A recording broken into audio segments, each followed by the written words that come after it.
أعوذ بالله السميع العليم من الشيطان الرجيم. بسم الله الرحمن الرحيم.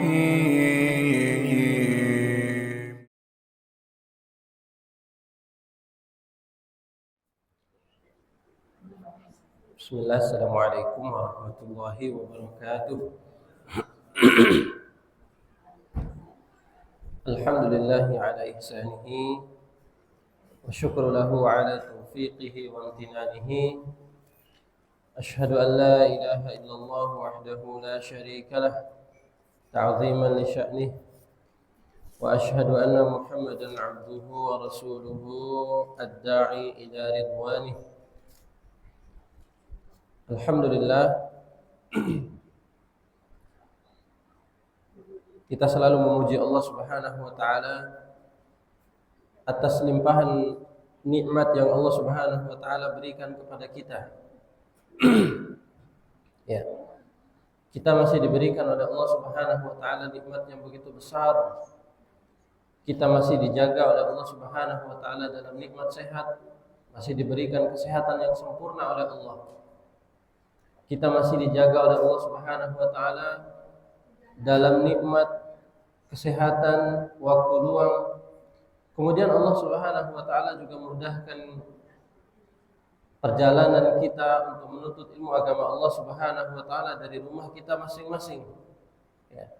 Ini merupakan salah satu nikmat terbesar yang Allah Subhanahu wa taala berikan kepada setiap hamba. Karena Nabi sallallahu alaihi wasallam menyebutkan ni'matani maghbunun fihima katsirun minan nas. Dua nikmat yang paling banyak manusia lalai dengannya, yaitu kata Nabi sallallahu alaihi wasallam as-sihhatu wal faragh. Nikmat sehat dan nikmat waktu luang. Jadi kedua nikmat ini Nabi sallallahu alaihi wasallam menyampaikan karena banyak sekali yang melalaikannya. Oleh karenanya, jemaah yang dimuliakan Allah Subhanahu wa taala, kita berdoa kepada Allah Subhanahu wa taala, semoga kita termasuk orang-orang yang diberikan oleh Allah Subhanahu wa taala sebagai orang-orang yang pandai bersyukur dengan nikmat Allah. Ya, karena Allah Subhanahu wa taala menyebutkan la in syakartum la azidannakum. Seandainya kalian syukur dengan nikmat yang Allah berikan, maka Allah Subhanahu wa taala akan tambahkan nikmat tersebut. Ya. Wala in kafartum inna adabi lasyadid. Dan jika kalian kufur dengan nikmat yang Allah berikan, maka Allah Subhanahu wa taala akan menjadikannya sebagai azab yang pedih di sisi Allah Subhanahu wa taala. Oleh karenanya, kita senantiasa mensyukuri nikmat Allah Subhanahu wa taala ini dengan cara kita banyak memuji Allah, kemudian kita senantiasa memperbanyak ibadah kepada Allah Subhanahu wa taala. Baik, jemaah kaum muslimin dan muslimah yang senantiasa dirahmati dan dimuliakan oleh Allah Subhanahu wa taala. Alhamdulillah, pada pertemuan sebelumnya kita sudah membahas tentang beberapa bentuk kebaikan-kebaikan yang Allah Subhanahu wa taala sediakan untuk kita kerjakan. Ya. Ada banyak sekali kebaikan-kebaikan yang Allah Subhanahu wa taala sediakan untuk kita kerjakan. Di antara hal-hal tersebut yang kita sebutkan pada pertemuan sebelumnya adalah seperti seseorang yang bersedekah di jalan Allah Subhanahu wa taala.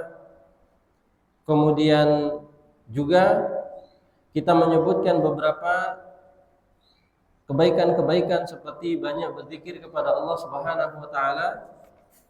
Maka pada kesempatan ini kita akan membahas beberapa hadis tentang jalan kebaikan-kebaikan yang kecil tetapi memiliki nilai pahala yang besar di sisi Allah Subhanahu wa taala. Makanya dalam faidahnya nanti tidak boleh bagi seorang muslim menganggap remeh kebaikan sekecil apapun. Karena bisa jadi kebaikan yang sekecil apapun yang kita anggap remeh tersebut nilai pahalanya sangat besar di sisi Allah Subhanahu wa taala. Ya. Contohnya saja, pada kesempatan ini kita akan menyebutkan beberapa hadis yang diantaranya adalah Nabi Shallallahu Alaihi Wasallam bersabda dari hadis Abu Hurairah radhiyallahu taala anhu, "Man wada ilal masjid, ya, man wada ilal masjid aw raha, siapa yang melakukan perjalanan kepada suatu masjid kemudian dia pulang, ya, siapa yang pulang pergi menuju masjid, kata Nabi Shallallahu Alaihi Wasallam, a'addallahu lahu fil jannati nuzulan kullama wada'a ruha. Kata Rasul Shallallahu Alaihi Wasallam, siapa yang melakukan perjalanan pulang pergi ke masjid Allah Subhanahu Wa Taala, maka setiap kali dia melakukan perjalanan berangkatnya pulangnya, kata Nabi Shallallahu Alaihi Wasallam, Allah akan sediakan dia tempat terbaik di sisi Allah Subhanahu Wa Taala di surga setiap kali dia melangkah dan pulangnya tersebut.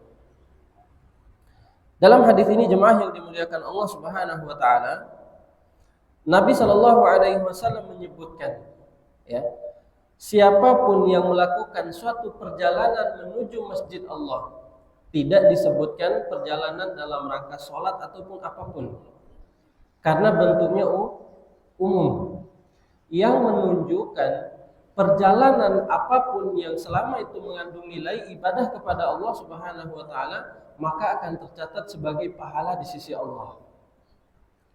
Ya. Tidak hanya khusus perjalanan untuk melakukan sholat, karena Nabi Shallallahu Alaihi Wasallam menyebutkan secara umum perjalanan apapun itu selama mengandung nilai ibadah kepada Allah, maka akan dihitung sebagai pahala di sisi Allah Subhanahu Wa Taala. Bahkan Nabi memuji Allah akan sediakan tempat terbaik di sisi Allah di surga setiap kali dia melangkah. Ya.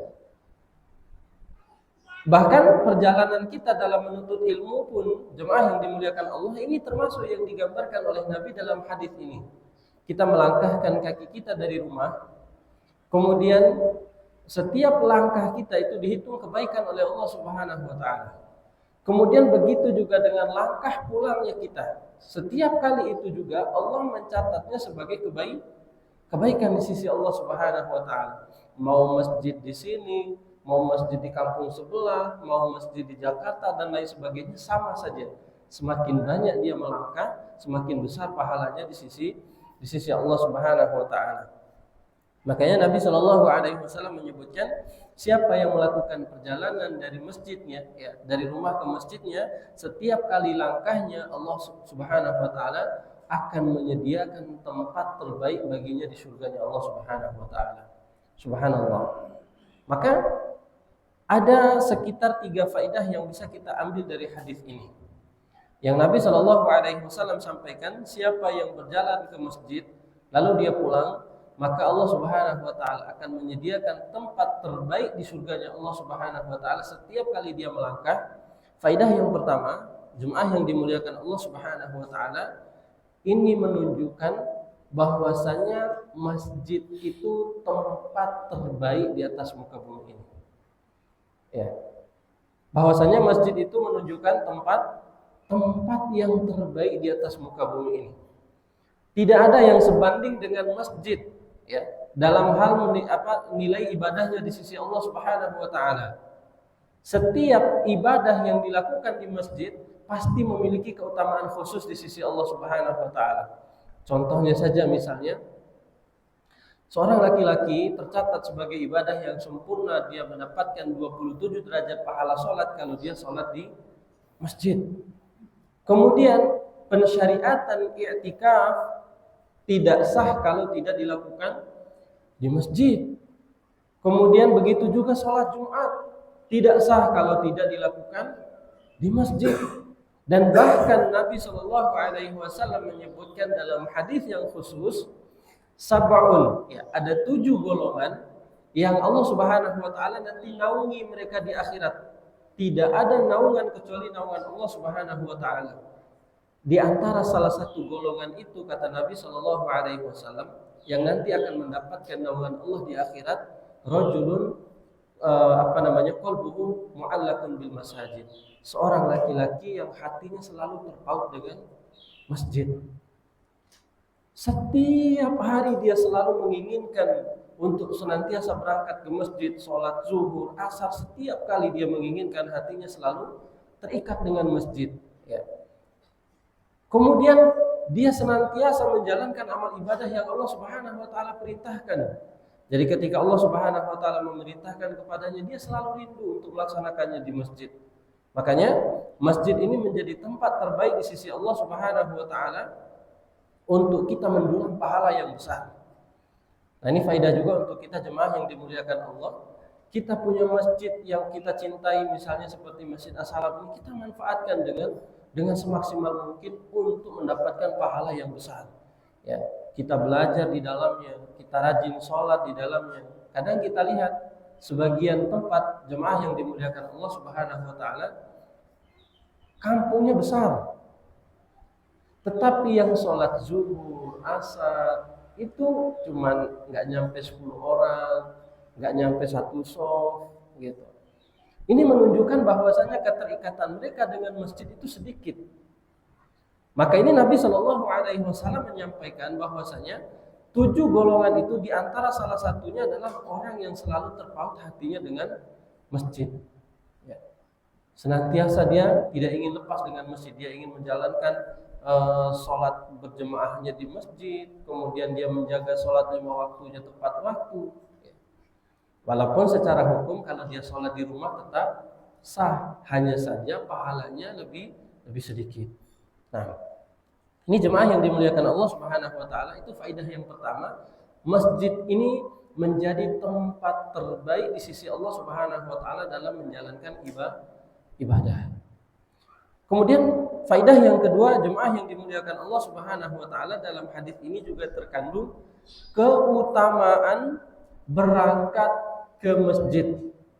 Ya. Keutamaan berangkat ke masjid. Dalam hadis lain itu disebutkan oleh Nabi Shallallahu alaihi wasallam, siapa yang berwudu di rumahnya, ya, kata Nabi Shallallahu alaihi wasallam,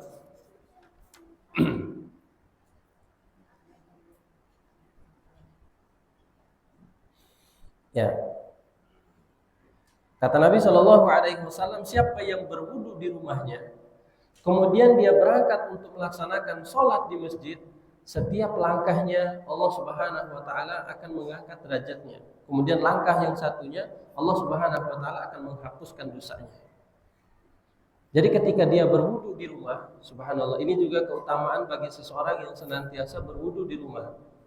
Dia berwudu dengan sempurna, ya, man tawaddaa fa ahsanal wudu, kata Nabi, siapa yang berwudu di rumahnya dengan wudu yang sempurna, kemudian dia jalan ke masjid, jemaah yang dimuliakan Allah, setiap langkahnya pertama derajatnya akan diangkat oleh Allah. Setiap langkahnya akan diangkat derajatnya oleh Allah. Dan langkah yang satunya lagi, kata Nabi, dihapuskan dosa-dosanya oleh Allah Subhanahu wa taala. Ini diantara keutamaannya. Makanya ini sebagai motivasi bagi kita bahwasanya kebaikan yang Allah Subhanahu wa taala sediakan itu enggak perlu besar. Kadang ada orang yang misalnya memikirkan, saya belum bisa melakukan kebaikan. Ada orang yang berpendapat seperti itu. Saya belum bisa melakukan kebaikan karena saya belum mampu. Ya, jadi yang dia anggap kebaikan itu misalnya seperti sedekah, membantu orang, ya, tidak harus seperti itu. Jadi kebaikan yang Allah Subhanahu wa taala sediakan itu sangat banyak. Ya, di antaranya kita senantiasa berwudu dengan sempurna di masjid, di rumah, kemudian dia sholat di masjid dengan langkah yang sempurna, tenang, maka setiap langkahnya Allah hapus dosanya, dan setiap langkah yang lainnya Allah Subhanahu wa taala akan angkat derajatnya di sisi Allah Subhanahu wa taala. Ya, ini faedah yang kedua, jemaah yang dimuliakan Allah Subhanahu wa taala. Jadi keutamaan orang yang selalu berangkat ke masjid dalam melakukan amal ibadah apapun, Allah Subhanahu wa taala akan menyediakan mereka tempat terbaik di sisi Allah Subhanahu wa taala. Ya, oleh karena itu ini sebagai motivasi kita untuk tidak bermalas-malasan, apalagi ini laki-laki, ya. Kadang laki-laki misalnya mendengar azan, tar dulu deh, orang sudah qomat, tanggung. Akhirnya orang sudah selesai sholat di masjid, dia juga belum datang ke masjid, ya. Atau misalnya dia selalu menunda-nunda waktunya. Ntar aja deh, masih banyak, masih jam 12, masih ada jam 1. Udah jam 1, nanti jam 1 belum sholat juga. Ya. Ini diantara hal-hal yang tercela yang Allah Subhanahu wa taala benci, menunda-nunda waktu sholat. Ya. Kemudian faidah yang ketiga dalam hadis ini, jemaah yang dimuliakan Allah Subhanahu wa taala, sebagai seorang muslim, dia harus selalu beriman dengan apa yang Allah janjikan. Apa yang Allah Subhanahu wa taala janjikan dalam hadis ini, setiap kali dia melangkah, Allah Subhanahu wa taala sediakan tempat yang terbaik baginya di surga. Berarti ini menunjukkan harus ada keimanan dalam melakukan amal soleh. Harus ada keimanan dalam melakukan amal kebaikan. Karena setiap kali Allah Subhanahu wa taala memberitahukan keutamaannya, pasti Allah Subhanahu wa taala akan memberikan ganjaran juga terhadap amalan tersebut. Ya, misalnya seperti Allah Subhanahu wa taala menyebutkan tentang keutamaan orang yang bersedekah, atau misalnya Nabi Shallallahu alaihi wasallam menyebutkan tentang keutamaan orang yang sabar, tentang keutamaan orang yang melakukan amal kebaikan. Sama seperti pertemuan sebelumnya kita sebutkan tentang wanita yang sabar dengan kondisinya. Ya, ada seorang wanita hitam yang dia mengeluhkan udah tubuhnya hitam, kemudian dia berpenyakitan kejang-kejang lagi. Dia datang kepada Rasul Shallallahu alaihi wasallam, dia mengatakan apa? Ya Rasulullah, ini usra. Ya. Kata wanita ini yang kulitnya hitam, wahai Rasulullah, saya berpenyakit kejang-kejang. Lalu dia minta kepada Rasul Shallallahu alaihi wasallam, doakan semoga saya sembuh dari penyakit yang saya derita ini. Lalu Nabi Shallallahu alaihi wasallam memberikan dia dua pilihan. Kalau kamu mau, saya bisa doakan kamu untuk sembuh. Dan kalau kamu mau juga, dan kalau kamu mau juga, kamu sabar dengan apa yang kamu hadapi, insya Allah bagimu surga. Jadi Nabi Shallallahu alaihi wasallam menyandingkan kesabaran dia, kalau dia sabar maka Allah akan berikan dia surga. Dan pada akhirnya wanita ini, baik wahai Rasulullah, saya akan bersabar dengan penyakit yang Allah berikan supaya saya bisa masuk surga. Ya, jadi setiap suatu keutamaan yang Allah Subhanahu wa taala sebutkan dan Rasulnya sebutkan, maka biasanya Allah Subhanahu wa taala akan mengganjarnya dengan surganya Allah Subhanahu wa taala. Dan ini kewajiban bagi setiap kita yang beriman, harus selalu yakin dengan apa yang Allah Subhanahu wa taala janjikan. Misalnya dalam hadis ini, siapa yang berjalan menuju masjid, Allah Subhanahu wa taala akan menyediakan tempat terbaik baginya di surganya Allah Subhanahu wa taala. Maka kewajiban kita adalah beriman dengan hadis yang Nabi Shallallahu alaihi wasallam sampaikan tersebut. Nah, ini jemaah yang dimuliakan Allah Subhanahu wa taala. Tentang kebaikan yang berikutnya yang kita bahas, yaitu keutamaan tadi berjalan ke masjid, ya.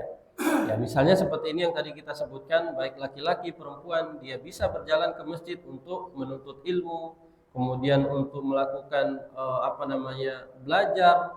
Adapun laki-laki, maka Allah Subhanahu wa taala berikan kemudahan bagi mereka untuk 5 waktu ke masjid, ya. Setiap mereka berwudu dari rumahnya, kemudian berwudu dengan sempurna dari jalan ke rumahnya menuju masjid, Allah akan ampuni dosa mereka, kemudian Allah Subhanahu wa taala akan mengangkat derajat mereka di sisi Allah Subhanahu wa taala. Ya, itu kebaikan yang pertama. Kemudian yang kedua, jemaah yang dimuliakan Allah Subhanahu wa taala, Nabi Shallallahu alaihi wasallam menyebutkan dalam hadis Abu Hurairah radhiyallahu taala anhu, kata Nabi Shallallahu alaihi wasallam, ya nisa al-muslimat, wahai kaum muslimah. Nabi menyebutkan khusus kepada wanita-wanita muslimah. Kata Nabi Shallallahu alaihi wasallam, ya nisa al-muslimat, wahai kaum muslimah, la tahkiranna jaratun li jaratiha. Kata Nabi Shallallahu alaihi wasallam, janganlah sesekali di antara kalian meremehkan pemberian antara tetangganya yang satu dengan tetangganya yang lain, ya. walau kata Nabi Shallallahu Alaihi Wasallam, walau firsani syatin, walaupun pemberian itu berupa ujung kaki kambing. Ya. Nabi Shallallahu Alaihi Wasallam menyebutkan, la tahqiranna jaratun di jaratiha. Janganlah kalian menganggap remeh kebaikan yang dilakukan antara tetangga yang satu dengan tetangga yang lainnya. Dan Nabi Shallallahu Alaihi Wasallam menyebutkan tentang bahasa kiasan, walaupun pemberian itu berupa ujung kaki sapi, jadi ujungnya itu sangat kecil, mungkin dagingnya sedikit, banyak tulangnya. Nah, maka dalam hadis ini jemaah yang dimuliakan Allah Subhanahu wa taala, Nabi menyebutkan bahwasanya perintah kebaikan sekecil apapun, maka Allah Subhanahu wa taala pasti akan membalasnya. Dan bahkan Nabi Shallallahu Alaihi Wasallam menyebutkan dalam hadis ini untuk wanita-wanita muslimah, ketika mereka memberikan hadiah kepada tetangganya yang lain, ini akan mendatangkan kecintaan di antara salah satu di antara mereka.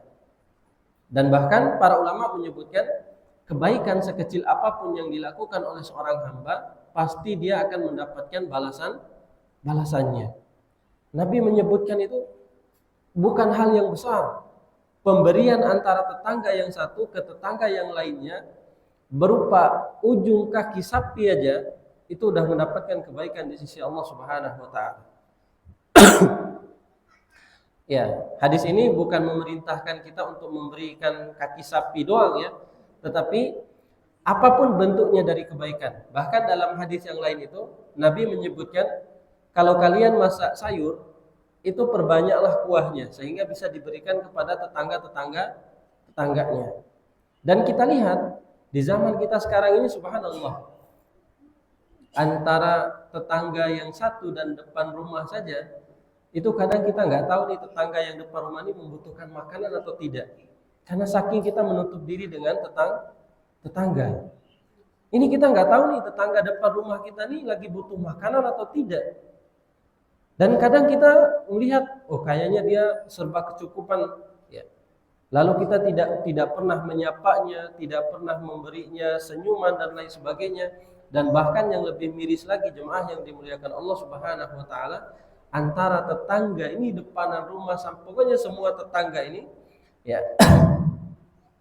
tidak ada yang akur, ya. Jadi kadang tetangga yang satu memusuhi tetangga yang lainnya, kadang dijelekkan, ya, kadang diberikan gangguan dan lain sebagainya. Ini bukan akhlaknya seorang muslim yang Nabi Shallallahu Alaihi Wasallam sebutkan. Dan di sini Nabi Shallallahu Alaihi Wasallam menyebutkan la tahqirannya, jangan meremehkan pemberian sekecil apapun kepada tetangga kita, itu di antara bentuk kebaikan yang kita lakukan dengan sesama muslim, karena akan mendatangkan pahala yang besar di sisi Allah Subhanahu wa taala. Ya. Dan bahkan Nabi Shallallahu Alaihi Wasallam menyebutkan dalam hadis yang lain, la yu'minu ahadukum la yu'minu ahadukum hatta tidak beriman salah seorang di antara kalian, man kana yu'minu billahi wal yaumil akhir falyukrim jarahu. Siapa yang beriman kepada Allah Subhanahu wa taala dan hari akhir, maka muliakanlah tetangganya. Ini perintah yang sangat agung dari Nabi Shallallahu Alaihi Wasallam. Siapa yang beriman kepada Allah dan hari akhir, muliakan tetangganya. Dan ini akhlak yang sudah mulai lepas dari kaum muslimin. Antara tetangga yang satu dengan tetangga yang lainnya sangat jauh sekali hubungannya. Bahkan untuk mengetahui, bahkan sampai ada kasus jemaah yang dimuliakan Allah, tetangga depanan rumah nggak tahu ada tetangga yang depannya meninggal dunia. Padahal tetangganya ini depan-depanan, ya. Belum lagi bermusuhan antara tetangga yang satu dengan tetangga yang lainnya, ini sungguh luar biasa. Padahal haknya antara seseorang dengan hak tetangga ini adalah hak yang lebih diutamakan, kata Nabi Shallallahu Alaihi Wasallam. Sampai-sampai Nabi Shallallahu Alaihi Wasallam menyebutkan tentang hadis yang tadi, siapa yang beriman kepada Allah Subhanahu Wa Taala dan hari akhir, muliakan tetangganya, karena dia memiliki hak yang pantas untuk kita perlakukan sebagai tetangga. Maka ini diantara ajaran yang Nabi Shallallahu Alaihi Wasallam sebutkan tadi, kasih mereka hadiah. Kalau mereka butuh makanan, sebenarnya mereka itu walaupun nggak butuh, ketika kita beri, mereka akan merasa senang. Ya. Misalnya ketika kita kasih hadiah berupa makanan atau hadiah berupa hal-hal yang lainnya, walaupun secara mereka nggak butuh, tetapi ketika mereka kita beri, mereka akan merasa senang. Ya. Nabi Shallallahu Alaihi Wasallam menyebutkan, saling memberilah di antara kalian hadiah, niscaya kalian akan saling mencintai. Ya. Maka ini jemaah yang dimuliakan Allah Subhanahu Wa Taala, ini faidah yang pertama, sekecil apapun kebaikan yang dilakukan oleh seorang hamba kepada orang lain, maka Allah Subhanahu Wa Taala pasti akan membalasnya. Ya. Kemudian faidah yang kedua dari hadis ini adalah perintah untuk saling memberikan hadiah kepada para tetangga. Perintah untuk saling memberikan hadiah kepada para tetangga. Pertanyaannya, kenapa sih harus tetangga? Ya, kenapa enggak orang lain? Ya, kenapa enggak orang jauh aja, atau misalnya kenapa enggak orang yang miskin aja, anak yatim aja dan lain sebagainya? Kenapa Nabi Shallallahu Alaihi Wasallam memberikan perintah khusus kepada para tetangga? Kenapa? Karena mereka adalah orang yang hidup berdekatan dengan kita. Karena mereka adalah orang yang hidup berdekatan dengan kita. Mereka yang tahu tentang keadaan kita. Mereka yang nanti akan selalu memperhatikan kita. Mereka nanti yang akan selalu ada pada saat orang lain tidak ada. Ya. Misalnya ketika kita sedang terkena musibah, kira-kira siapa yang duluan akan menolong kita? Ya, sebelum keluarga kita datang dari kampung, itu tetangga yang sudah memberikan perhatiannya kepada kita. Makanya Nabi Shallallahu Alaihi Wasallam menyebutkan secara khusus untuk berlaku baik kepada para tetangga ini. Ya.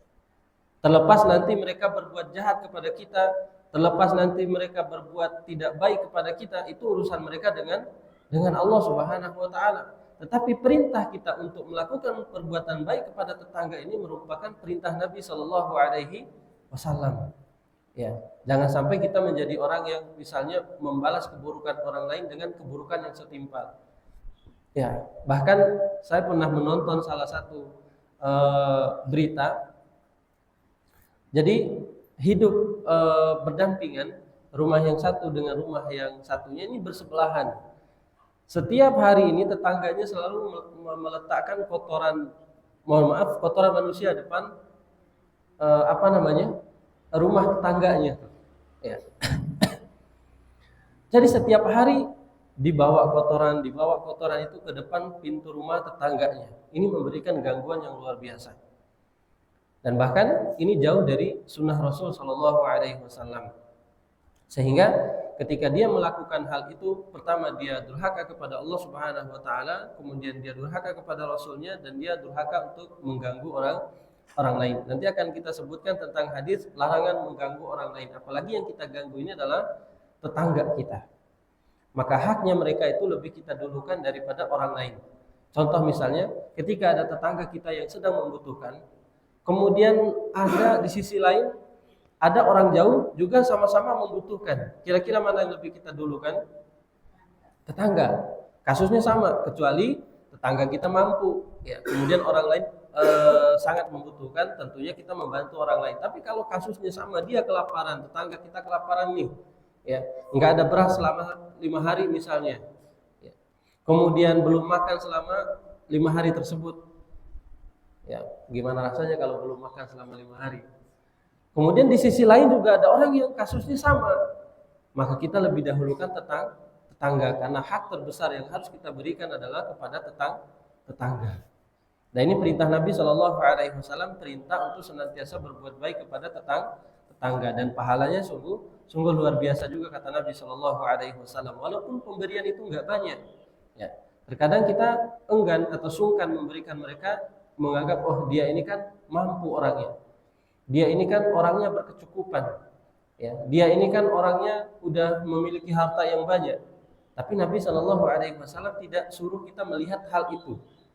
Dengan adanya pemberian yang kita berikan kepada mereka, diharapkan akan menumbuhkan rasa cinta antara tetangga yang satu dengan yang lainnya. Kemudian jemaah yang dimuliakan Allah Subhanahu wa taala. Nah, hadis yang berikutnya yang akan kita sebutkan juga adalah tentang larangan mengganggu orang lain.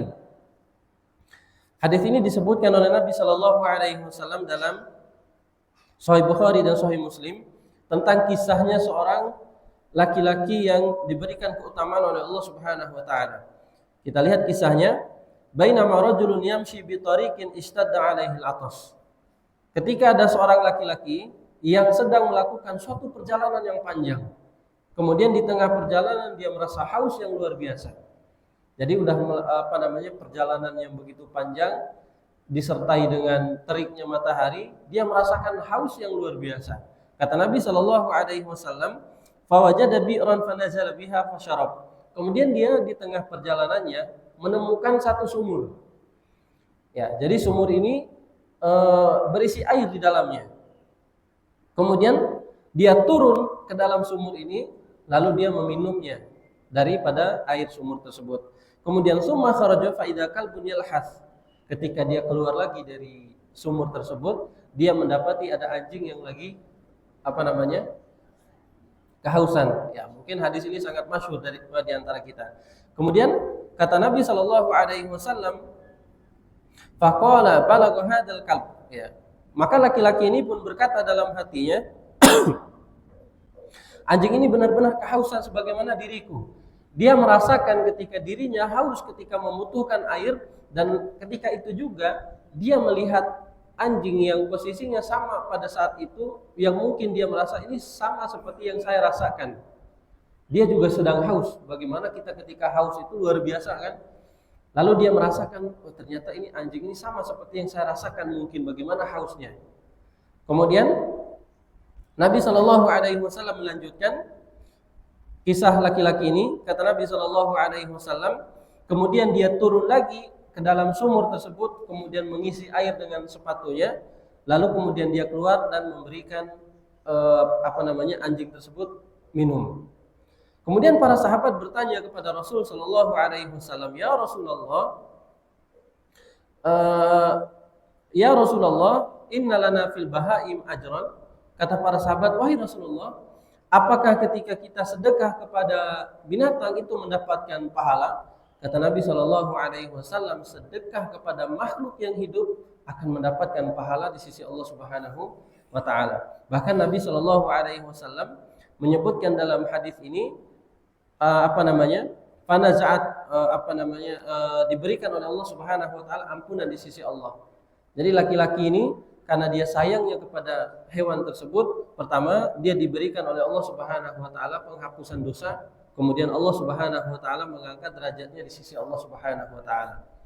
Jadi hadis ini disebutkan oleh Imam Bukhari dan Imam Muslim. Nah, perintah yang pertama dalam hadis ini jemaah yang dimuliakan Allah Subhanahu wa taala adalah perintah untuk memuliakan semua makhluk Allah Subhanahu wa taala.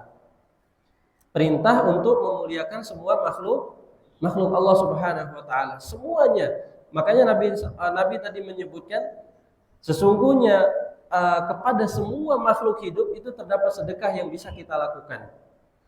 Ya, bukan hanya khusus binatang yang disebutkan dalam hadis tadi, tidak, tapi kepada semua makhluk hidup. Apapun itu bentuknya, mau kucing, mau burung dan lain sebagainya, seorang harus memiliki sifat kasih dan penyayang kepada sesama makhluk hidup. Karena kita dapati sebagian orang, subhanallah, mentang-mentang dia makhluk hidup disiksa dengan luar biasa. Kemudian dikurung, tidak dikasih makan, kemudian dipukul, kemudian disiksa dengan habis-habisan, yang menunjukkan mereka tidak pernah sayang kepada makhluk Allah Subhanahu wa taala. Maka perintah dari Nabi Shallallahu alaihi wasallam adalah memuliakan semua makhluk hidup. Ini diantara sebab mendatangkan ampunan Allah Subhanahu wa taala. Kita punya kucing misalnya di depan rumah, walaupun bukan kucing kita, mohon maaf, tapi dia lagi dalam keadaan lapar banget. Kita lihat kucingnya kurus, lihat kucingnya ini nggak pernah terurus dan lain sebagainya. Kemudian kita merasa misalnya, oh itu kan bukan kucing saya. Atau misalnya ketika kita mendapati dia sedang haus dan lain sebagainya, lalu kita mengatakan, oh itu kan bukan kucing saya. Tidak. Setiap apa yang kita lihat Lalu kita misalnya memikirkan, ini kasihan kucing nih lapar, sebagaimana kalau saya lapar juga saya nggak mau lapar. Itu yang dipikirkan oleh laki-laki tadi. Dia melihat anjing yang haus, dia merasakan kondisinya haus juga sama seperti yang dia rasakan. Makanya dia berikan bantuan kepada hewan tadi. Nah, maka ini jemaah yang dimuliakan Allah Subhanahu wa taala harus memiliki sifat penyayang. Dan bisa jadi sebab yang tadi kita berikan kepada hewan-hewan tersebut itu mendatangkan ampunan Allah Subhanahu wa taala kepada kita sebagaimana laki-laki tersebut. Kita misalnya melihat hewan yang lagi membutuhkan bantuan banget, kemudian lalu kita urus, lalu kita berikan kehidupan kepada mereka, lagi sakit diurus, kemudian lapar dikasih makan, haus dikasih minum, bisa jadi itu menjadi sebab kita mendapatkan ampunan dari Allah Subhanahu wa taala. Karena sebagaimana hadis yang tadi Nabi Shallallahu Alaihi Wasallam sebutkan, laki-laki yang nggak tahu ini anjingnya siapa tiba-tiba ada di situ dan dia merasakan ini kasihan nih, dia pasti merasakan haus sama seperti saya.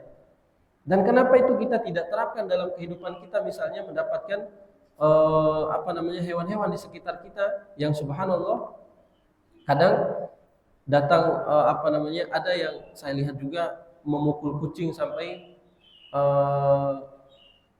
mati, ada yang memukul kambing sampai pingsan dan lain sebagainya. Ini merupakan hal-hal yang dibenci oleh ajaran Islam. Karena apa? Karena tidak memiliki kasih sayang terhadap hewan. Maka ketika kita memberikan kasih sayang kepada mereka, ini diantara sebabnya Allah Subhanahu wa taala mendatangkan ampunannya untuk kita. Kemudian faedah yang kedua, jemaah yang dimuliakan Allah Subhanahu wa taala, peringatan untuk tidak berbuat buruk kepada makhluk Allah Subhanahu wa taala. Peringatan untuk tidak berbuat buruk kepada makhluk Allah Subhanahu wa taala. Kalau berbuat buruk kepada hewan ini terlarang. Lalu bagaimana lagi dengan kalau kita berbuat buruk terhadap orang lain? Tentunya dosanya lebih besar. Kita berbuat buruk saja kepada makhluk Allah Subhanahu wa taala, semisal hewan yang ada di sekitar kita, misalnya mengurungnya tanpa memberinya makan, atau menyiksanya, atau memberikan hukuman kepadanya yang berlebih-lebihan, ya. Kadang ada orang seperti itu, yang mengurung binatang, tidak mau memberinya makan, menyiksanya dan lain sebagainya. Ini diantara hal-hal yang dilarang oleh Allah Subhanahu wa taala. Maka peringatan keras dari Nabi Shallallahu Alaihi Wasallam bagi orang-orang yang senantiasa menyiksa makhluk Allah Subhanahu Wa Taala. Kemudian ini masih berkaitan dengan hewan. Kalaulah itu keburukan diberikan kepada makhluk Allah Subhanahu Wa Taala atau manusia, maka tentu dosanya lebih besar. Sekecil apapun gangguan yang kita berikan kepada manusia, jemaah yang dimuliakan Allah Subhanahu wa taala, pasti itu akan mendatangkan dosa di sisi Allah Subhanahu wa taala.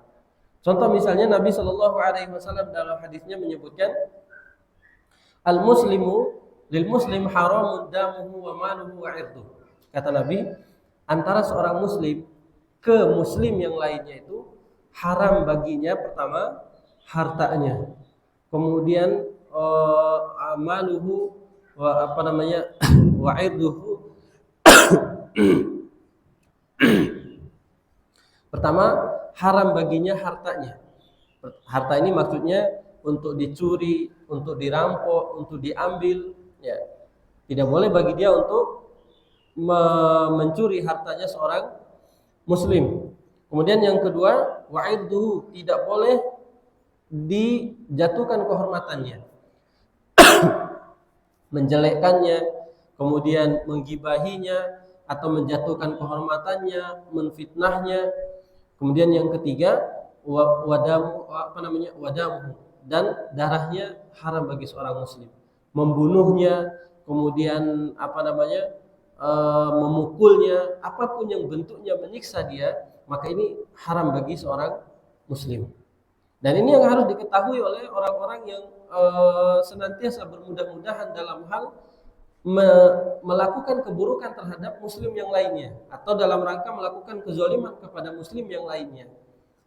Hartanya ini haram untuk diambil atau untuk dizalimi.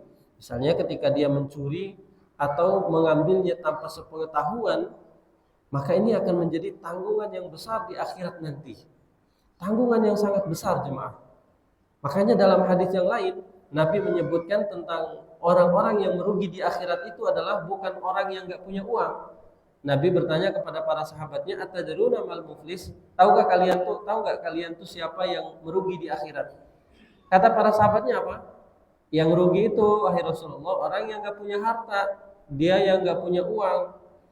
Lalu Nabi mengatakan yang merugi itu adalah, kata Nabi Shallallahu Alaihi Wasallam, nanti yang pada hari kiamat dia datang dengan pahala sholatnya, dia datang dengan pahala puasanya, dia datang dengan pahala hajinya, dia datang dengan pahala ibadah-ibadahnya yang lainnya.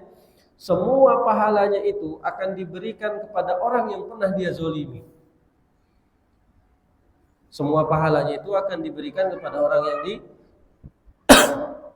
dizolimi. Kalau sudah habis pahalanya ini, kata Rasul Shallallahu Alaihi Wasallam, ini kalau semua pahala ibadahnya sudah habis untuk diberikan kepada orang yang dizoliminya, maka dosa orang yang dizoliminya akan ditimpakan kepada dia. Subhanallah. Betapa besarnya dosa bagi orang-orang yang melakukan kezaliman terhadap orang lain. Ya. Kemudian begitu juga dengan kehormatannya. Haram bagi seorang muslim yang lainnya untuk menggibahinya, menjelek-jelekannya, memfitnahnya. Makanya dalam ayat Al-Quran Allah Subhanahu wa Ta'ala menyebutkan bahwasanya dosa gibah itu seperti seakan-akan dia memakan daging atau memakan bangkai saudaranya sendiri. Ya, bukan berarti dia itu sedang makan bangkai, enggak, tapi Allah Subhanahu wa Ta'ala sedang memberikan kiasan dosanya itu seperti itu loh. Mau enggak kalian makan bangkai saudara kalian sendiri, sedangkan kalian tuh benci untuk memakan bangkai saudara kalian sendiri. Tapi memang dosanya seperti itu. Kalau dia melakukan dosa untuk menjatuhkan kehormatan orang lain, ya. Dan tentang permasalahan ghibah ini jemaah yang dimuliakan Allah Subhanahu wa Ta'ala, memang syaitan itu menghiasi lisan-lisan orang-orang yang senantiasa berghibah. Kadang tidak terasa omongan itu mengarah kepada menjelek-jelekan. Ya. Makanya Nabi Shallallahu Alaihi Wasallam menyebutkan apa itu ghibah. Ghibah itu adalah dzikroka akhaka bima yakrah. Menyebutkan sesuatu yang dibenci sama saudara kita. Itu makna ghibah. Menyebutkan tentang sesuatu yang dibenci oleh saudara kita. Lalu ada sahabat yang bertanya, "Wahai Rasulullah, bagaimana kalau seandainya itu benar-benar terjadi apa adanya?" Jadi kita membicarakan tentang apa yang benar-benar ada sama dia. Maka Nabi mengatakan itulah ghibah. Jadi kalau kalian membicarakan tentang yang benar yang ada pada dirinya, itulah ghibah. Tapi kalau sebaliknya enggak benar apa yang dibicarakan, itu jatuhnya fitnah. Jadi kalau kita membicarakan orang lain, itu kita jatuh bisa dari salah satu dua tempat. Yang pertama bisa jatuhnya ghibah kalau itu benar terjadi. Misalnya ngomongin tetangganya begini-begini, tapi benar dilakukan oleh tetangganya, itu namanya ghibah. Kalau nggak benar apa yang diomongin, itu jatuhnya fitnah. Jadi nggak ada yang selamat kalau membicarakan orang lain, itu nggak ada yang selamat. Kalau benar terjadi sama orang itu, berarti itu jatuhnya ghibah. Dan itu dosanya yang tadi Allah Subhanahu wa Ta'ala sebutkan, seperti makan bangkai saudara sendiri. Tapi kalau nggak benar apa yang diomongin, jatuhnya fitnah. Ya. Makanya jemaah yang dimuliakan Allah Subhanahu wa Ta'ala, sebisa mungkin ketika kita membicarakan orang lain, berusahalah untuk membicarakan yang baik-baik tentangnya. Ya.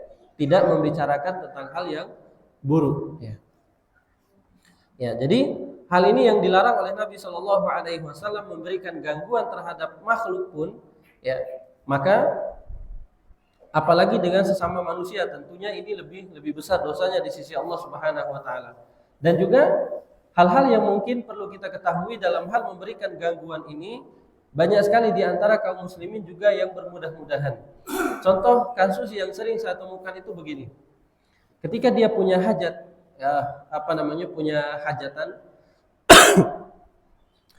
tapi dia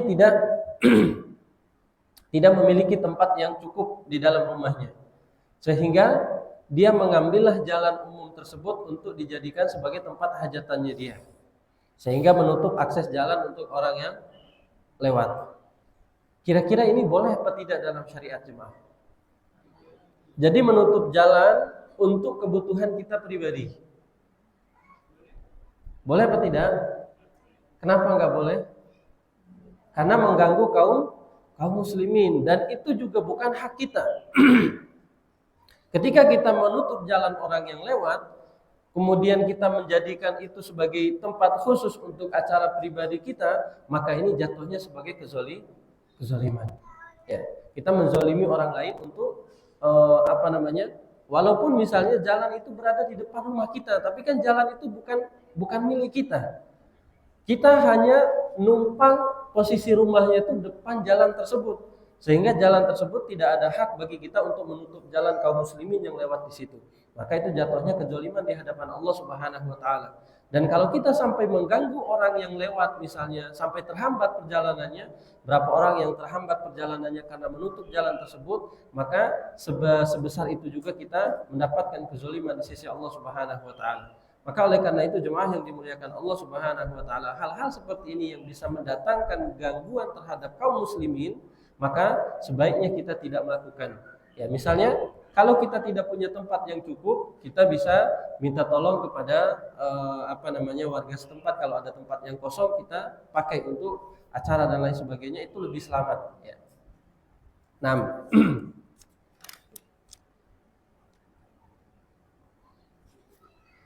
kemudian jemaah yang dimuliakan Allah Subhanahu wa taala, dan di antara hadis yang Nabi Shallallahu alaihi wasallam sebutkan, ini yang terakhir, terkait dengan memberikan gangguan terhadap kaum muslimin. Nabi Shallallahu alaihi wasallam menyebutkan dalam hadis Abu Hurairah radhiyallahu taala anhu, Nabi mengatakan, laqad ra'aitu rajulan yataqallabu fil jannati fi syajaratin qata'aha. Kata Nabi Shallallahu alaihi wasallam, ini ketika Nabi diberikan keutamaan oleh Allah Subhanahu wa taala melihat isi surga. Kata Nabi Shallallahu alaihi wasallam, sungguh aku telah melihat seorang laki-laki, ya, sungguh aku telah melihat seorang laki-laki yang sedang bersenang-senang di dalam surga. Kemudian apa yang menyebabkan laki-laki ini bersenang-senang dalam surga? Kata Nabi Shallallahu alaihi wasallam, disebabkan karena ia memotong pohon yang berada di tengah jalan, yang menghalangi jalannya kaum muslimin yang lewat di situ. Subhanallah. Hadis ini diriwayatkan oleh Imam Bukhari dan Imam Muslim. Jadi Nabi Shallallahu alaihi wasallam menyebutkan tentang keutamaan orang yang menyingkirkan gangguan dari jalan, bahwasanya nanti dia akan dimuliakan oleh Allah Subhanahu wa taala di dalam surganya Allah Subhanahu wa taala. Ini hal yang luar biasa. Kenapa? Dia tidak ingin memberikan gangguan sekecil apapun kepada kaum muslimin, apalagi dengan gangguan yang besar tadi, yang menghalangi orang untuk lewat. Ini gangguan yang besar. Kayu yang sedikit aja ini bisa menghalangi jalannya kaum muslimin. Makanya seorang laki-laki tadi dia memotongnya kemudian menyingkirkannya. Makanya dalam hadis lain, iman itu dia terdapat bid'un kata Nabi Shallallahu alaihi wasallam bahwasanya iman itu mempunyai 70 sekian cabang. Iman itu mempunyai 70 sekian cabang. A'laha, kata Nabi Shallallahu alaihi wasallam, iman yang paling tinggi itu adalah menyembah Allah Subhanahu wa taala tanpa menyekutukannya. Dan yang paling rendah itu tingkatannya itu adalah menyingkirkan gangguan dari jalan. Makanya kenapa Nabi Shallallahu alaihi wasallam menyebutkan tentang laki-laki tadi dimuliakan oleh Allah Subhanahu wa taala dalam surga, karena dia masih memiliki keimanan di dalam hatinya. Jadi dia tidak ingin kaum muslimin itu terhalang dengan atau diganggu dengan adanya gangguan tersebut. Makanya ini jemaah yang dimuliakan Allah Subhanahu wa taala, hadis ini sebagai penguat bahwa apapun yang kita berikan itu gangguan terhadap kaum muslimin, maka ini diantara bentuk kezaliman terhadap mereka. Ya, jadi kecuali mereka melakukan kemaksiatan, maka tentu kita tegur. Dan contoh yang lain dalam hal ini misalnya, dan mungkin sudah menjadi tradisi juga di antara masyarakat kita, seperti halnya membangunkan orang untuk sahur yang waktu terjadi di bulan Ramadan. Membangunkan orang untuk sahur ini mulia. Ini mulia karena kenapa? Membangunkan orang untuk melakukan ibadah puasa. Hanya saja kalau sampai mengganggu orang yang yang sedang beristirahat, kemudian orang yang lagi tenang-tenangnya dalam memasak karena bising dengan gangguan tersebut, bahkan sampai ada misalnya orang yang sakit pun karena mendengar suara tersebut misalnya nggak tenang dalam istirahat mereka dan lain sebagainya. Ini diantara bentuk kezaliman.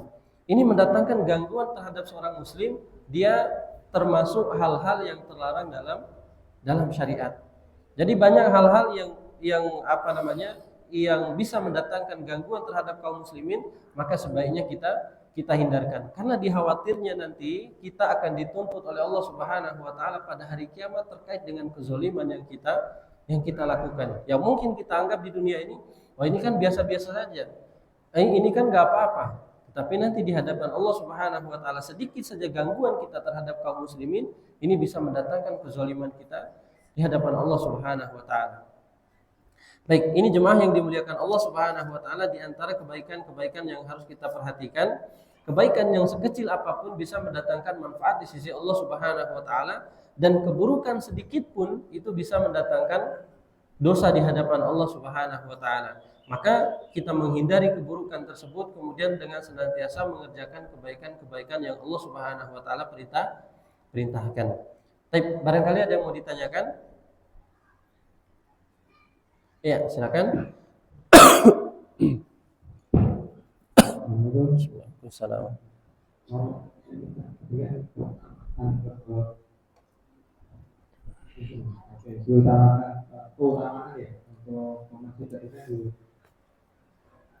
Ya. Ya, sama aja. Ya. Itu diantara hal-hal yang memudahkan kita. Jadi misalnya kalau masjidnya jauh, ya mungkin untuk mengejar waktu sholat ya nggak masalah. Jadi setiap maksudnya langkah itu bukan hanya langkah kaki, tapi jarak antara masjid yang dia tempuh dengan rumah dia. Misalnya dia berjalan kaki lebih lama nanti, bisa jadi 10-15 menit, sedangkan di masjid itu 5 menit udah qomat misalnya. Maka tidak dia paksakan untuk berjalan kaki, karena ada kemudahan yang Allah Subhanahu wa taala berikan, dan untuk juga nanti sebagai pertanggung jawab kita di hadapan Allah Subhanahu wa taala tentang kendaraan yang kita miliki. Maka kita berjalan kaki ataupun menggunakan motor ini sama saja juga mendapatkan pahala di sisi Allah Subhanahu wa taala. Hanya saja mungkin kalau rumahnya dekat, itu jalan kaki lebih utama. Nah, jadi sama aja kalau kita melakukan perjalanan, mau dengan perjalan kaki atau dengan menggunakan kendaraan, insya Allah tidak mengurangi pahala kita, insya Allah. Ya.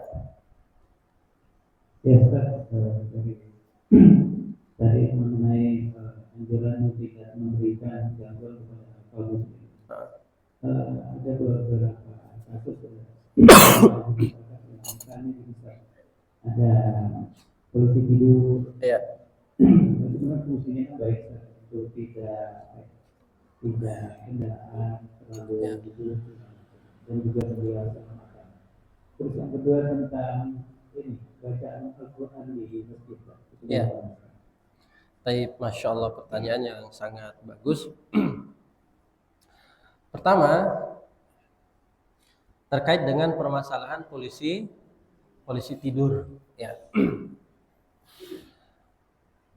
Kalau kita lihat dari segi kemaslahatan dan kemudaratan itu, maka hal yang lebih patut untuk kita ikuti aturannya itu adalah aturan pemerintah.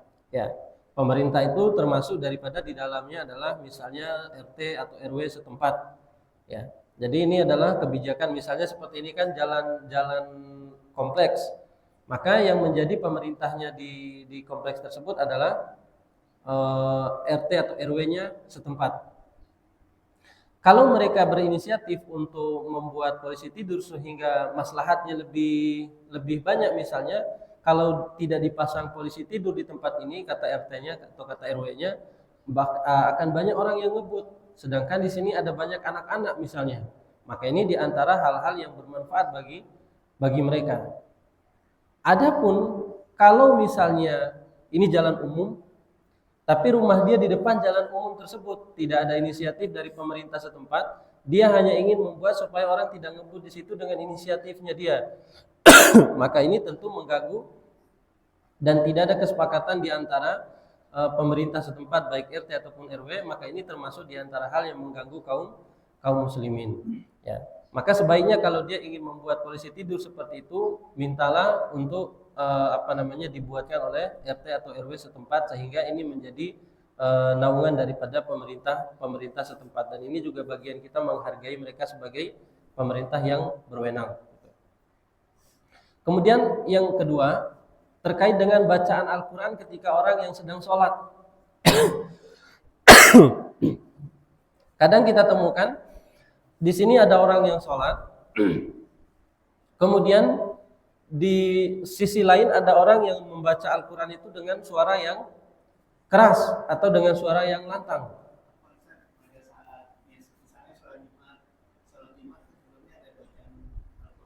Oh, bukan di dalam masjidnya. Oh, bacaan Al-Quran yang ditampilkan di speaker masjid ketika sholat.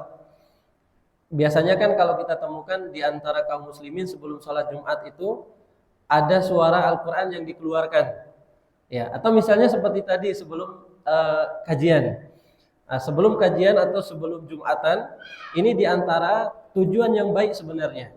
Pertama, ini adalah sebagai tujuan yang baik. Hanya saja kita lihat, yang pertama sebelum sholat Jumat, ketika disetelkan bacaan Al-Quran itu, apakah ada contohnya dari Nabi SAW yang memerintahkan kita khusus untuk ini kan biar kaum muslimin nanti ingat sama hari Jumat misalnya. Memang tujuannya baik. Hanya saja kita lihat dalam semua bentuk ibadah itu harus ada contoh. Itu yang pertama. Jadi kalau tidak ada contohnya sebaiknya tidak dikumandangkan. Tidak di setel gitu.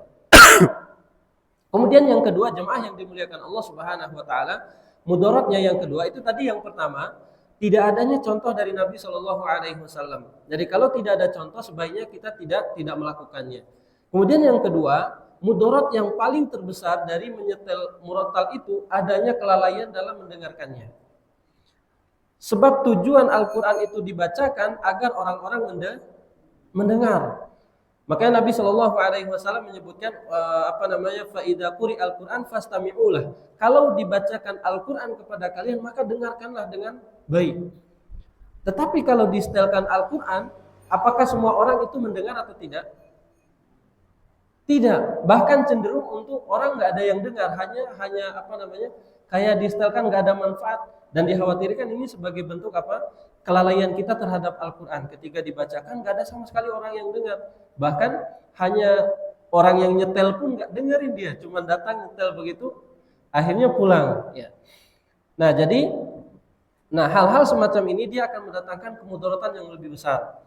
Ya seperti tadi kita tidak menjalankan sunnah Rasul Shallallahu Alaihi Wasallam. Kemudian yang kedua, tidak didengarkan dengan baik. Kalau di setel dan didengarkan dengan baik, itu juga jadi masalah. Silakan disetelkan Al-Quran, kemudian kita duduk dengarkan, karena itu dapat mendapatkan pahala. Kita mendengarkan Al-Quran itu mendapatkan pahala. Tapi kalau tidak didengarkan dengan baik, maka jatuhnya nanti kita akan mendapatkan dosa karena melalaikan daripada bacaan Al-Quran. Maka Nabi perintahkan apabila dibacakan Al-Quran, dengarkan bacaan tersebut. Kalau misalnya pihak masjid semuanya mampu untuk mendeteksi orang kira-kira dia dengar baca Quran atau tidak, nggak masalah gitu. Ini setiap rumah dia dengerin nggak yang saya setel gitu, nggak masalah.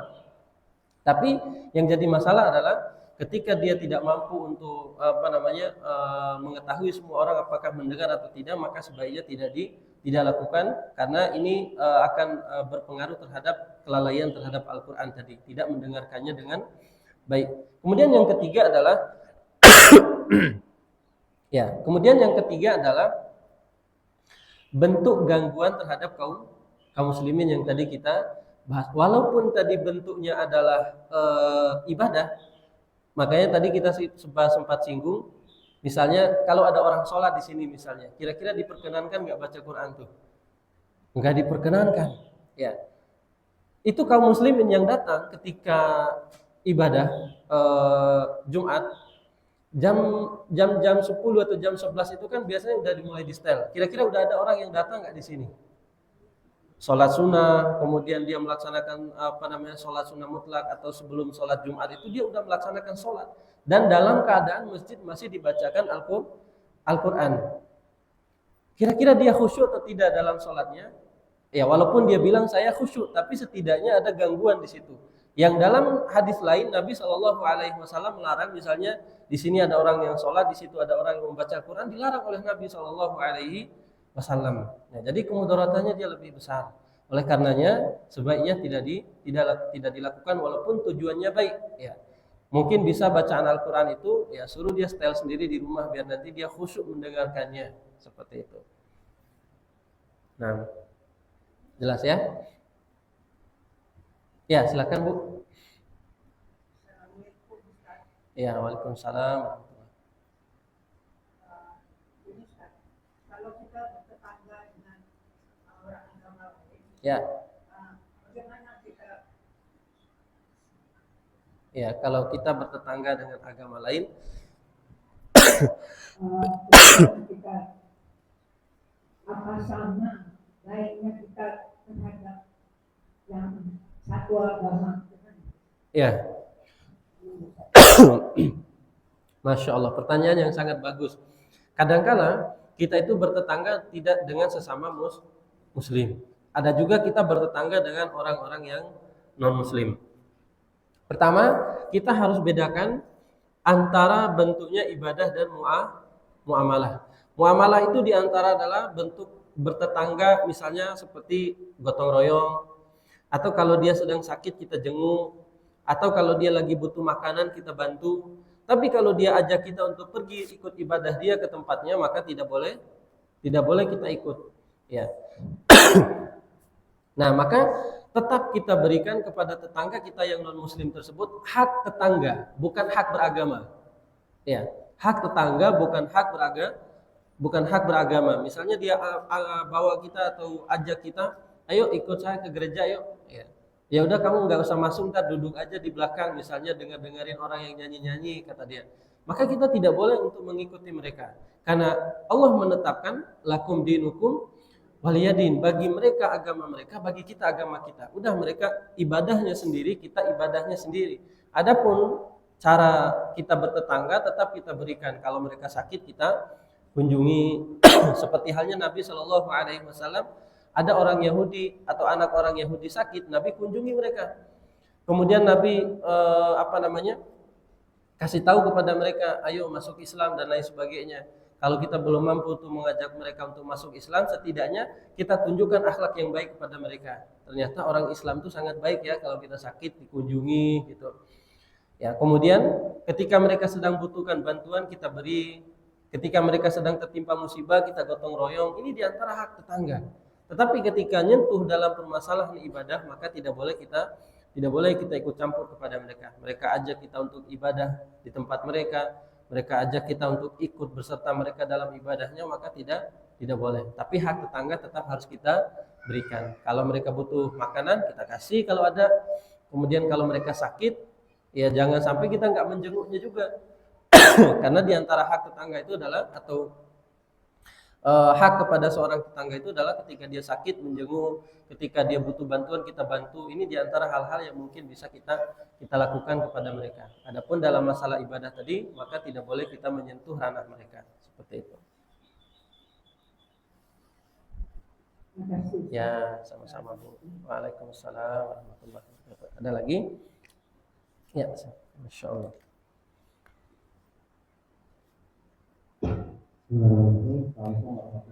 Waalaikumsalam. Apakah ada batas-batasan yang digunakan terkait satu kondisi di mana kita itu sebenarnya terlihat mengganggu orang lain, tapi dilakukan secara kecil? Gimana? Terlihat mengganggu orang lain, iya. Tapi dilakukan secara kecil. Ada kita urgensinya. Misal kita sedang menggunakan motor, maka akhirnya kita menggunakan trotoar yang mana itu mengganggu orang lain, tapi kita bukan karena misalnya istri melahirkan atau sakit dan sebagainya. Atau contoh lain misalnya keluarga meninggal atau orang tadi akhirnya memaksa kita harus ikut jalan satu orang tadi. Yang mana itu kan mubazir sekali. Ya. Makasih Pak. Baik. Baik, pertanyaan yang sangat bagus. Nah, pertama, kalau itu sesuatu yang bersifatnya darurat, maka dalam syariat itu ada pertimbangannya. Maslahat lebih dikedepankan daripada mudarat.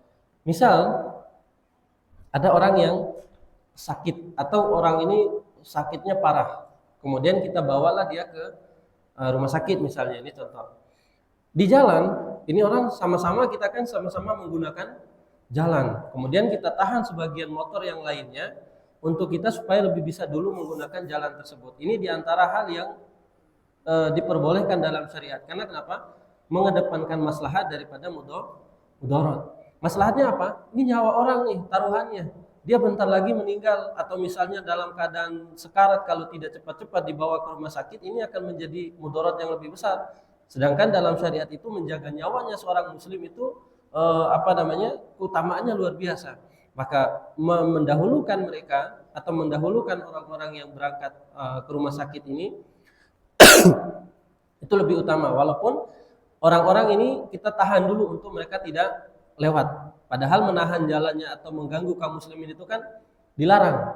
Apalagi mereka misalnya sedang buru-buru, ya nggak apa-apa mereka ditahan dalam hal ini karena ada urgensinya itu menjaga nyawa. Dan ini kaidahnya dalam syariat, maslahat lebih dikedepankan daripada mudarat. Jadi maslahatnya kita menjaga nyawa, walaupun yang lainnya ya mudaratnya lebih sedikit. Ya paling mungkin mereka telat masuk kerja 1 atau 2 menit lah gitu. Kemudian contoh yang lain seperti tadi misalnya di rumah kemudian kita buat tenda yang dalam rangka untuk orang takziah, mengundang orang yang takziah dan lain sebagainya. Kalau dia hanya sekedar membangun tenda, kemudian tanpa mengganggu aktivitas kaum muslimin yang lewat di situ, insya Allah tidak masalah. Yang jadi masalah adalah jalan itu langsung ditahan, kemudian sehingga aktivitas kaum muslimin terhalang oleh jalan yang dia tutup tersebut. Karena pertanyaannya begini, kalaulah misalnya ditimbang dari maslahat dan mudaratnya, kalau kita tutup jalan tersebut untuk orang lewat di situ, kira-kira maslahatnya apa bagi kita? Misalnya kita tutup jalan sehingga orang itu bisa tahu rumah kita ini yang sedang berduka misalnya. Kira-kira maslahat buat kita itu apa kalau kita tutup jalan? Ada tidak maslahatnya buat kita? Enggak ada. Karena secara penggunaan ya kita orang takziah di dalam rumah, bukan di jalan. Tetapi kalau kita tutup jalannya kaum muslimin, berapa banyak orang yang terganggu. Ya, mereka pengen cepat-cepat, harus cari jalan alternatif lah, jauh lah, dan lain sebagainya. Ini mengganggu namanya. Maka mudaratnya menutup jalan ketika kita misalnya ada keluarga meninggal dan lain sebagainya, maka ini tidak diperkenankan dalam syariat. Karena mudaratnya lebih besar ditimbulkan karena mengganggu jalannya kaum muslimin. Adapun ketika dia bangun tenda aja misalnya, hanya untuk orang tahu, oh iya ini keluarga yang meninggal, atau di rumahnya ada papan meninggal dan lain sebagainya, ini tidak masalah. Yang penting tidak membuat kaum muslimin terganggu dengan hal-hal tersebut. Ada lagi?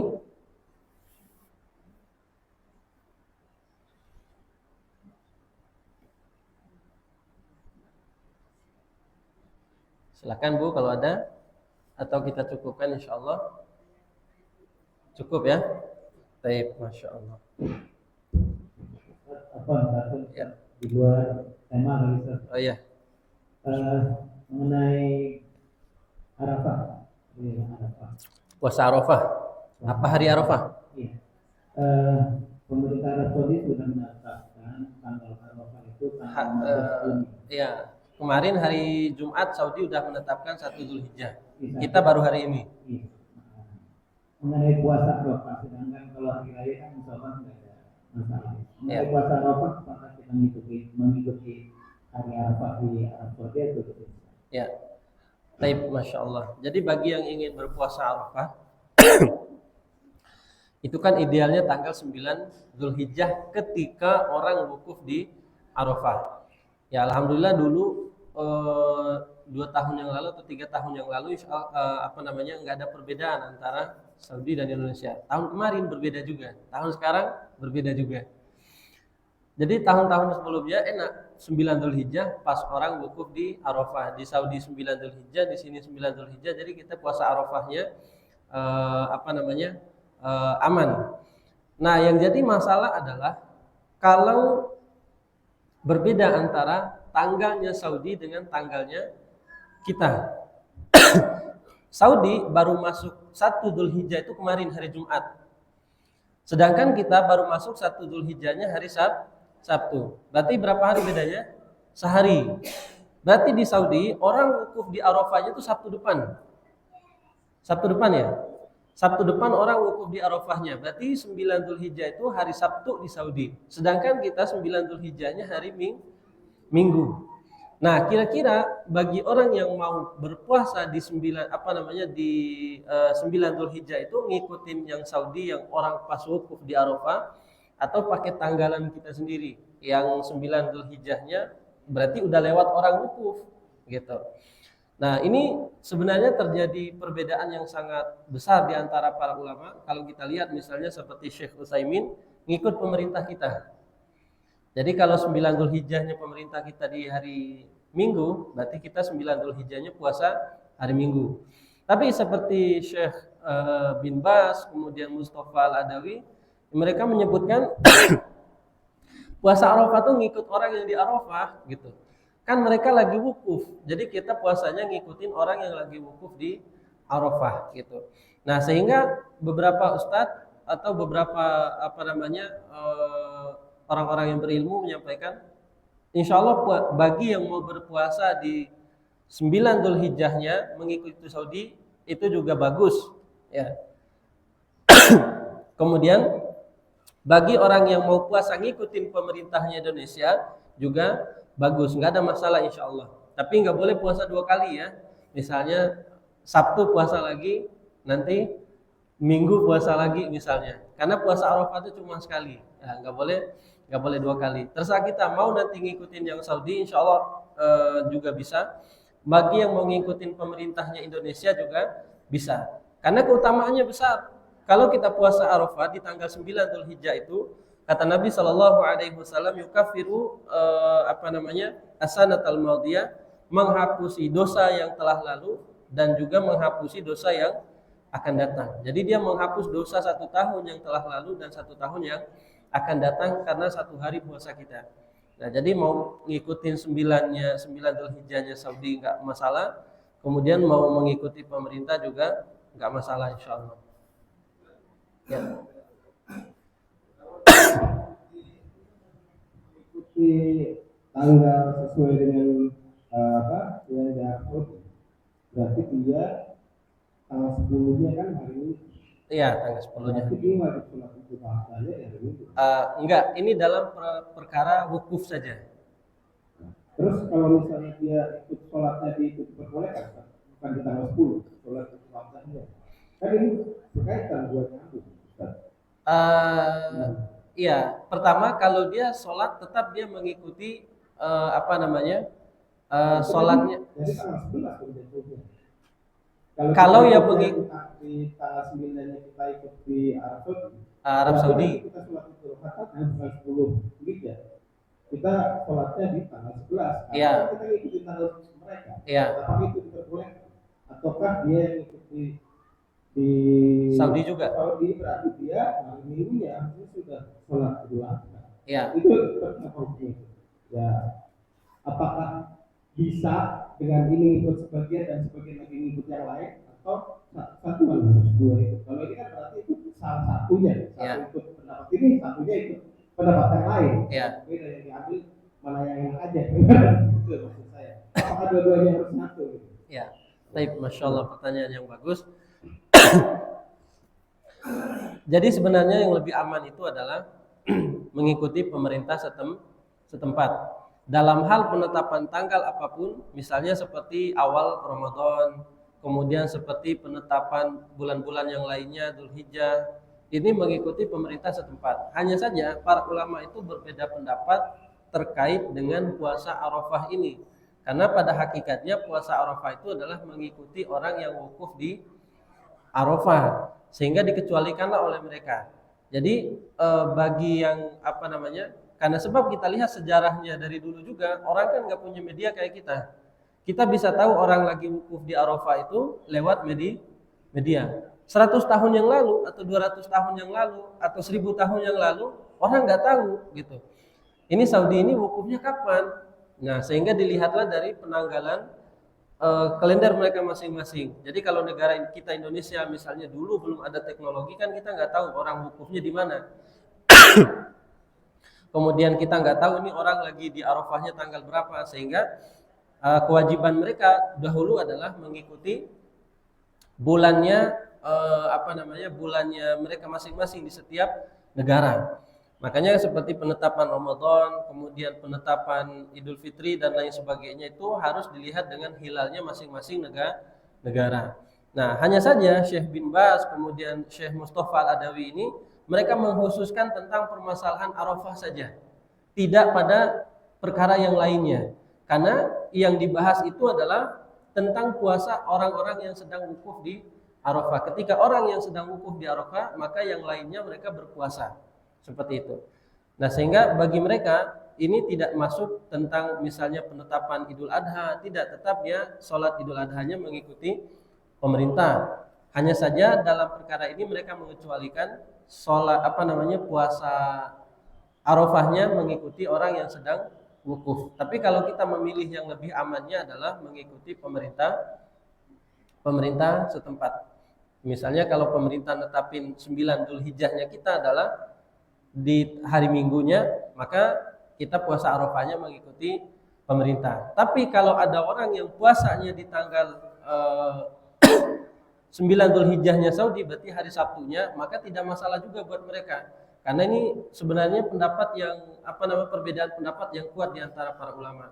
Jadi dikecualikan tadi tentang permasalahan wukuf di Arafah. Adapun yang lainnya mengikuti tanggal-tanggal pemerintah setempat. Gitu. Jadi bukan berarti kita memilih pendapat yang mana yang bagus, tapi khusus dalam permasalahan Arafah saja. Seperti itu. Ada lagi? Udah Pak? Insyaallah cukup ya. Baik, Masya Allah, Alhamdulillah. Alhamdulillah pembahasan kita hari ini telah selesai. Mudah-mudahan apa yang kita bahas pada kesempatan ini bisa menambah keimanan kita kepada Allah Subhanahu wa taala, serta menjadikan kita lebih dekat dengan Allah Subhanahu wa taala dalam melakukan amal-amal soleh, dan senantiasa melindungi kita dari segala bentuk dosa-dosa yang mendatangkan kemurkaan Allah Subhanahu wa taala. Baik, kita tutup pertemuan kita dengan doa kafaratul majlis. Subhanakallahumma bihamdika asyhadu an la ilaha illa anta astaghfiruka wa atubu ilaik. Wassalamualaikum warahmatullahi wabarakatuh.